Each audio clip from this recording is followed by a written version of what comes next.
Hello दोस्तों, आप सभी का अपने स्टीफेंड यूट्यूब चैनल में दोस्तों आप सभी का हार्दिक स्वागत है दोस्तों। वेलकम है दोस्तों। तो आज हम भाग नंबर 8 पढ़ने वाले हैं प्राचीन भारत का, जो कि आपके सामने है गुप्त उत्तर काल यानी कि वर्धन वंश के बारे में पढ़ने वाले हैं, जो आपका 647 ईसा पूर्व तक माना जाता है। तो इसी के साथ चलते हैं आज के अपने क्वेश्चन पे। ये रहा दोस्तों आपका प्राचीन भारत का इतिहास दोस्तों। ठीक है, इसी में पढ़ने वाले हैं गुप्त काल दोस्तों। पूरा गुप्त काल आपको कहानी की तरह मैं समझा दूंगा। तो यानी कि गुप्त काल में पढ़ने वाले हैं सबसे पहले समुद्रगुप्त के बारे में, उसके बाद गुप्त वंश में पढ़ने वाले हैं कुमार गुप्त प्रथम के बारे में दोस्तों। समुद्रगुप्त जो था वो कुमार देवी का पुत्र था, अतः अपने आप को लिच्छवी दैहित्र कहता था। किसका? लिच्छवी दैहित्र कहता था। कौन? समुद्रगुप्त दोस्तों। इन सारी बातों को याद रखना है। इसी के साथ चलते हैं अपने क्वेश्चन पे। ये रहे दोस्तों आज के क्वेश्चन।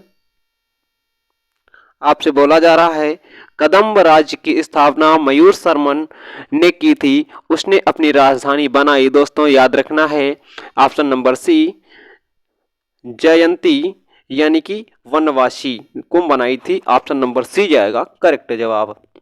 नेक्स्ट में बोला जा रहा है निम्नलिखित में वह अंतिम बौद्ध राजा कौन था जो अपने संस्कृत महान विद्वान और लेखक था दोस्तों। तो इस क्वेश्चन का करेक्ट जवाब हर्षवर्धन जाएगा। ऑप्शन नंबर डी करेक्ट जवाब। ऑप्शन नंबर डी हो जाएगा करेक्ट जवाब। नेक्स्ट क्वेश्चन दोस्तों आपसे बोला जा रहा है हर्ष चरित्र किसके द्वारा लिखी गई थी? हर्ष चरित्र किसके द्वारा लिखी गई थी? तो बाणभट्ट के द्वारा। ऑप्शन नंबर बी जाएगा करेक्ट जवाब। ऑप्शन नंबर बी हो जाएगा करेक्ट जवाब। नेक्स्ट में बोला जा रहा है हर्षवर्धन के समय कौन सी चीनी तीर्थयात्री भारत आया था? तो करेक्ट जवाब हेंगसॉन्ग जाएगा, हेंतसोंग। ऑप्शन नंबर डी हो जाएगा करेक्ट जवाब हेंतसोंग दोस्तों। नेक्स्ट क्वेश्चन आपकी स्क्रीन पे है। आपसे बोला जा रहा है चालुक्य राजा पुलकेशिन द्वितीय को किसने पराजित किया था? तो करेक्ट जवाब आपको नरसिंह वर्मन फर्स्ट जाएगा, Narasimha Varman first. Option number B हो जाएगा करेक्ट। ऑप्शन नंबर बी जाएगा करेक्ट जवाब। नेक्स्ट क्वेश्चन दोस्तों आपसे बोला जा रहा है किस व्यक्ति को द्वितीय अशोक कहा जाता था? कौन सा? द्वितीय अशोक कहा जाता था। तो करेक्ट जवाब हर्षवर्धन जाएगा। ऑप्शन नंबर डी करेक्ट जवाब हर्षवर्धन दोस्तों। नेक्स्ट क्वेश्चन दोस्तों आपकी स्क्रीन पे है। आपसे बोला जा रहा है बाणभट्ट किस सम्राट के राज दरबारी कवि थे? तो करेक्ट जवाब आपका जाएगा हर्षवर्धन दोस्तों। वर्धन वंश पढ़ रहे हैं तो सबसे ज्यादा जिक्र है आपका हर्षवर्धन पे दोस्तों। हर्षवर्धन ही करेक्ट जवाब। ऑप्शन नंबर सी जाएगा करेक्ट जवाब। नेक्स्ट क्वेश्चन दोस्तों आपकी स्क्रीन पे है। ये रहा आज का अगला क्वेश्चन। आपसे बोला जा रहा है हर्षवर्धन एवं पुलकेशिन द्वितीय के मध्य हुए संघर्ष की जानकारी कहां से मिलती है? तो आपका करेक्ट जवाब एहोल अभिलेख। ऑप्शन नंबर ए हो जाएगा करेक्ट जवाब एहोल अभिलेख। नेक्स्ट में बोला जा रहा है प्रतापशील हरिण केसरी महाराजा अधिराज नामक उपाधियां निम्न में से किसे की थी? तो करेक्ट जवाब आपका ऑप्शन नंबर बी हो जाएगा Prabhakar Vardhan. Option number B हो जाएगा करेक्ट जवाब प्रभाकर वर्धन। नेक्स्ट में बोला जा रहा है आपसे सम्राट हर्षवर्धन ने अपनी राजधानी थानेश्वर से कहां स्थानांतरित की थी? तो आपका करेक्ट जवाब जाएगा कन्नौज। थानेश्वर से कहां की थी? कन्नौज की थी। किसने? हर्षवर्धन ने थानेश्वर से राजधानी अपनी चेंज करके कहां बना दी थी? कन्नौज दोस्तों। ऑप्शन नंबर सी हो जाएगा करेक्ट जवाब। नेक्स्ट में बोला जा रहा है सलकोत्रा पथनाथ किसे कहा गया? तो आपका करेक्ट जवाब ऑप्शन नंबर बी जाएगा हर्षवर्धन दोस्तों। ऑप्शन नंबर बी हो जाएगा करेक्ट जवाब। नेक्स्ट में बोला जा रहा है हेंगसोंग ने किस शिलादित्य कहा? हेंगसोंग ने किसे शिलादित्य कहा है? तो आपका करेक्ट जवाब जाएगा हर्षवर्धन। हर्षवर्धन को शिलादित्य किसने बोला था? तो वो बोला था हेंगसोंग ने दोस्तों। ऑप्शन नंबर डी जाएगा करेक्ट जवाब। नेक्स्ट क्वेश्चन दोस्तों आपकी स्क्रीन पे है। बोला जा रहा है गुप्त वंश के हास्य के पश्चात यानी कि हास्य के पश्चात उत्तर भारत में बड़े भाग का पुनर्गठन किसने किया है? तो आपका करेक्ट जवाब जाएगा हर्षवर्धन, ऑप्शन नंबर सी जाएगा करेक्ट जवाब हर्षवर्धन। नेक्स्ट में बोला जा रहा है बंगाल का कौन सा शासक हर्ष के समकालीन था? तो आपका करेक्ट जवाब शशांक जाएगा, ऑप्शन नंबर ए हो जाएगा करेक्ट जवाब। बंगाल का कौन सा राजा हर्ष शासक हर्ष के समकालीन यानी कि हर्ष जो था हर्षवर्धन उसके समकालीन बंगाल का कौन सा शासक था? तो वह शशांक था। शशांक कहाँ का शासक था? तो बंगाल का शासक था, वह हर्षवर्धन के समकालीन था। ये सारी बातें दोस्तों आपको क्वेश्चन किसी भी तरह से घुमा के पूछ सकता है, सारी बातें याद रखना है। ऐसी टिप आपको सदियों तक नहीं भूलोगे दोस्तों, ऐसी ट्रिप आपको देने वाले हैं। बोला जा रहा है चालुक्य शासक पुलकेशिन द्वितीय ने किस नदी के किनारे हर्षवर्धन को परास्त किया था? तो आपका करेक्ट जवाब होगा ऑप्शन नंबर सी नर्मदा नदी, ऑप्शन नंबर सी हो जाएगा करेक्ट जवाब। नेक्स्ट में बोला जा रहा है हर्ष के शासन काल में उत्तर भारत का सबसे बड़ा यानी कि सबसे महत्वपूर्ण शहर कौन सा था? तो आपका दोस्तों करेक्ट जवाब होना चाहिए कन्नौज। कन्नौज दोस्तों थानेसर की राजधानी चेंज करके कन्नौज किसने बनाया था? ये क्वेश्चन आप कमेंट बॉक्स कर दीजिए। मैंने अभी ऊपर बताया है थानेसर से चेंज करके कन्नौज किस राजा ने बनाया था, किस शासक ने बनाया था, तो आपको कमेंट करना है, मैंने बता भी चुका है। बोला जा रहा है हर्ष की जीवनी किसने लिखी है? तो हर्ष की जीवनी बाणभट्ट लिखी है, ऑप्शन नंबर बी जाएगा करेक्ट जवाब बाणभट्ट। नेक्स्ट में बोला जा रहा है हर्षवर्धन ने अपनी धार्मिक सभा कहां किया करता था? तो आपका करेक्ट जवाब ऑप्शन नंबर बी जाएगा प्रयागराज। दोस्तों प्रयागराज कहाँ है? दोस्तों आपका इलाहाबाद दोस्तों है। इलाहाबाद में तीन नदियों का संगम है, वो है गंगा यमुना सरस्वती। दोस्तों ये भी बातें आपको याद रखनी है। तो चलते हैं अपने क्वेश्चन पे। बोला जा रहा है वर्धन वंश की राजधानी थानेसर से किस प्रदेश में स्थित की गई? तो आपका करेक्ट जवाब जाएगा हरियाणा। दोस्तों हरियाणा पहुंचेगा करेक्ट जवाब, उत्तर नंबर बी हो जाएगा करेक्ट जवाब। नेक्स्ट में बोला जा रहा है हर्षवर्धन की बहन राजश्री का विवाह किसके साथ हुआ था? तो आपका करेक्ट जवाब दोस्तों होना चाहिए ऑप्शन नंबर बी मौखरी वंश के राजा ग्रहवर्मन से हुआ था। मौखरी वंश के एक राजा रहा करते थे। मौखरी वंश राजा कौन थे? नरेश ग्रहवर्मन थे, उनके साथ हर्षवर्धन की बहन राजश्री का विवाह हुआ था। तो ये याद रखना है आपको, ऑप्शन नंबर बी होगा करेक्ट जवाब। नेक्स्ट बोला जा रहा है हर्षवर्धन के अग्रज यानी कि राज्यवर्धन सेकंड की हत्या किसने की थी? तो आपका दोस्तों करेक्ट जवाब गौड़ नरेश शशांक जाएगा। गौड़ के राजा शशांक ने की थी, नरेश शशांक। तो करेक्ट जवाब ऑप्शन नंबर बी हो जाएगा। नेक्स्ट में बोला जा रहा है हर्षवर्धन ने 606 ईसा पूर्व में हर्ष संवत की स्थापना किस उपलक्ष्य में की थी? तो आपका करेक्ट जवाब जाएगा ऑप्शन नंबर ए अपने राज्यारोहण के उपलक्ष्य में की थी, ऑप्शन नंबर ए होगा करेक्ट जवाब, ऑप्शन नंबर ए हो जाएगा करेक्ट जवाब। नेक्स्ट दोस्तों आपकी स्क्रीन पे है, आपसे बोला जा रहा है कौन वर्धन वंश की राजधानी थानेसर से कन्नौज ले आया? दोस्तों आपका करेक्ट जवाब हर्षवर्धन। मैंने अभी आपसे कमेंट करने के लिए बोला था, आपका क्वेश्चन भी रिपीट हो चुका है। हर्षवर्धन जो था वो थानेसर से राजधानी कन्नौज बनाया था। आपसे मैंने बोला था किस शासक ने बनाया था, तो आपका राइट आंसर हर्षवर्धन जाएगा ऑप्शन नंबर ए के साथ दोस्तों करेक्ट जवाब। नेक्स्ट बोला जा रहा है कन्नौज किस प्रदेश में स्थित है? तो कन्नौज उत्तर प्रदेश में स्थित है, ऑप्शन नंबर ए होगा करेक्ट जवाब उत्तर प्रदेश। कन्नौज कहाँ है? उत्तर प्रदेश में दोस्तों। नेक्स्ट बोला जा रहा है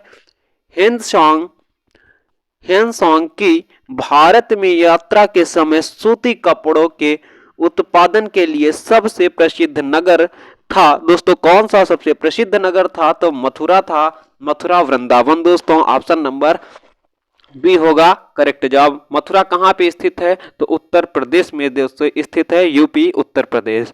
नेक्स्ट क्वेश्चन बोला जा रहा है कवि बाणभट्ट निवासी था। जो बाणभट्ट थे वो कहाँ के निवासी थे, किसकी जीवनी बाणभट्ट ने लिखी है, तो याद रखना है हर्षवर्धन की जीवनी किसने लिखी है, तो बाणभट्ट ने लिखी है। हर्षवर्धन की जीवनी बाणभट्ट ने लिखी है। सारी बातें आपको याद रखना है। और कहाँ का निवासी था वो, थानेश्वर का निवासी था। थानेश्वर से हर्षवर्धन की राजधानी कहाँ थी, पहले थानेश्वर थी, उसके बाद कहाँ पे स्थानांतरित थी, तो कन्नौज में दोस्तों की आपको सारी बातें याद रखनी है। सारी बातें इंपॉर्टेंट हैं दोस्तों आपके लिए। नेक्स्ट बोला जा रहा है नागानंद का रचनाकार कौन था, तो आपका करेक्ट जवाब हर्षवर्धन जाएगा, ऑप्शन नंबर बी करेक्ट जवाब, ऑप्शन नंबर बी जाएगा करेक्ट जवाब। नेक्स्ट बोला जा रहा है सम्राट हर्षवर्धन ने 2 शासक यानी कि धार्मिक सम्मेलनों का आयोजन किया था, तो आपका दोस्तों करेक्ट जवाब होने वाला है कन्नौज में एक किया था, एक कहाँ किया था, प्रयागराज इलाहाबाद में किया था। तो याद रखना है एक कन्नौज में किया, एक इलाहाबाद में किया था। नेक्स्ट बोला जा रहा है नागानंद रत्नावली प्रियदर्शी का नाटक के रचनाकार यानी कि नाटककार कौन थे, तो आपका करेक्ट जवाब दोस्तों ऑप्शन नंबर डी जाएगा हर्षवर्धन। हर्षवर्धन की नाटक कौन कौन से हैं, नागानंद है, रत्नावली है, प्रियदर्शिका है। तो याद रखना है सारे नाटक किसके, हर्षवर्धन के हैं दोस्तों। नेक्स्ट बोला जा रहा है गुर्जरों को किस शासक ने पराजित किया, दोस्तों आपका करेक्ट जवाब ऑप्शन नंबर सी जाएगा हर्षवर्धन, ऑप्शन नंबर सी हो जाएगा करेक्ट जवाब। नेक्स्ट बोला जा रहा है आज भी भारत में ह्वेन सांग को याद करने का मुख्य कारण है, तो आपका करेक्ट जवाब होना चाहिए CU की, कौन सा, CU की रचना है जो आज भारत में ह्वेन सांग को याद किया जाता है दोस्तों। नेक्स्ट बोला जा रहा है हर्षवर्धन के विजयी जीवन में एकमात्र पराजय देने वाला पुलकेशिन द्वितीय कहाँ का शासक था, तो आपका दोस्तों करेक्ट जवाब जाएगा वातापी या फिर बादामी दोस्तों, वातापी या बादामी दोस्तों, ऑप्शन नंबर ए होगा करेक्ट जवाब। नेक्स्ट में बोला जा रहा है हर्षवर्धन ने अपनी पुत्री का विवाह वल्लभी नरेश यानी कि वल्लभी के शासक से किया, जो कि उसके एक बड़ी कूटनीति उपलब्धि थी। वल्लभी नरेश का नाम था, यानी कि हर्षवर्धन ने जब अपनी पुत्री का विवाह वल्लभी नरेश से किया, वल्लभी के शासक से किया, तो उस वल्लभी शासक जो था, वल्लभी नरेश जो थे, उनका नाम क्या था, तो आपका दोस्तों करेक्ट जवाब होने वाला है ध्रुवसेन सेकंड। कौन था, ध्रुवसेन सेकंड था, जो कि हर्षवर्धन की पुत्री से शादी किया था दोस्तों। ध्रुवसेन हर्षवर्धन सेकंड ने किया था उसकी पुत्री के साथ शादी। नेक्स्ट बोला जा रहा है 641 ईसा पूर्व में किसने चीन के राजा ताइत्सुंग के पास एक राजदूत भेजा, तो आपका करेक्ट जवाब दोस्तों ऑप्शन नंबर डी जाएगा हर्षवर्धन, ऑप्शन नंबर डी हो जाएगा करेक्ट जवाब।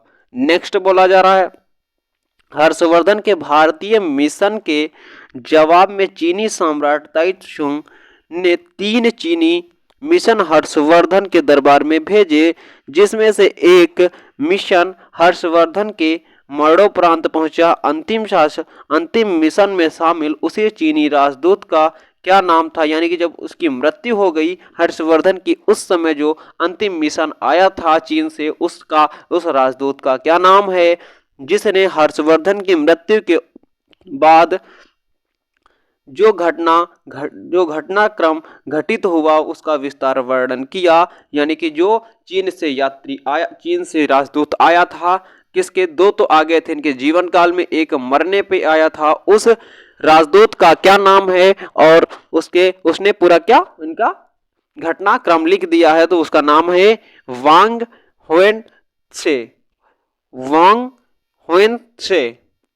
तो याद रखना है ऑप्शन नंबर ए। नेक्स्ट बोला जा रहा है आपसे किस चीनी यात्री को वर्तमान शाक्यमुनि यात्रियों में राजकुमार कहा जाता है, तो आपका दोस्तों करेक्ट जवाब ऑप्शन नंबर बी जाएगा हेंद सॉन्ग जाएगा आपका करेक्ट जवाब ऑप्शन नंबर बी। नेक्स्ट बोला जा रहा है हेंद सॉन्ग भारत में लगभग कितने साल रहा? तो आपका करेक्ट जवाब 14 साल जाएगा। आपका करेक्ट जवाब 14 वर्ष। नेक्स्ट में बोला जा रहा है हेंथ सॉन्ग के सम्मानार्थ एवं महायान धर्म के प्रचारार्थ हर्षवर्धन ने कहा महासभा का आयोजन 643 ईसा पूर्व में करवाया? तो आपका दोस्तों करेक्ट जवाब कन्नौज जाएगा। आपका राइट जवाब कन्नौज, ऑप्शन नंबर ए होगा करेक्ट जवाब। नेक्स्ट बोला जा रहा है कुंभ मेला को प्रारंभ करने का श्रेय किसे दिया जाता है? कुंभ मेला को प्रारंभ करने का श्रेय हर्षवर्धन, ऑप्शन नंबर सी होगा करेक्ट जवाब हर्षवर्धन। नेक्स्ट क्वेश्चन दोस्तों आपसे बोला जा रहा है नर्मदा नदी पर सम्राट हर्षवर्धन के दक्षिणावर्ती अग्रगमन को रोका? तो दोस्तों किसने रोका था? तो आपका करेक्ट जवाब ऑप्शन नंबर बी जाएगा पुलकेशिन द्वितीय, ऑप्शन नंबर बी हो जाएगा करेक्ट जवाब पुलकेशिन द्वितीय। नेक्स्ट बोला जा रहा है निम्नलिखित में से किसने नालंदा विश्वविद्यालय में 100 ग्रामों का आय दान स्वरूप दिए? तो आपका करेक्ट जवाब होगा option number D Harshvardhan, option number D हो जाएगा करेक्ट जवाब हर्षवर्धन। दोस्तों नेक्स्ट क्वेश्चन दोस्तों आपसे बोला जा रहा है एक में राज्य दिए हैं, एक तरफ राजधानियां दी हुई हैं, आपको मेल दोस्तों करना है, ठीक है। तो आपका दोस्तों मेल करते हुए आपको आंसर देना है। तो आपका दोस्तों मेल कैसे मिल रहा है? तो आपको 45 नंबर का क्वेश्चन आपको कमेंट करना है कि यानी कि हर्षचरित कादंबरी, ठीक है, और जो आपका नीति शतक, श्रृंगार शतक, भक्ति शतक यानी सूर्य शतक, प्रियदर्शनावली, ये सारे ये तो जाएगा आपका हर्षवर्धन के साथ दोस्तों, ठीक है। और ये जाएगा पहला नंबर जाएगा चौथे के साथ, ठीक है, और तीसरा जाएगा दूसरा तीसरे इससे चौथा, यानी कि आपका मेल हो चुका है। यहां से आपकी क्विज खत्म करते हैं, लास्ट करते हैं दोस्तों। क्लास अच्छी लगी हो तो क्लास को एक बार लाइक कर दीजिए और दोस्तों में ज्यादा से ज्यादा शेयर कर दीजिए। चलते हैं तब तक के लिए जय हिंद दोस्तों, जय भारत, वंदे मातरम दोस्तों।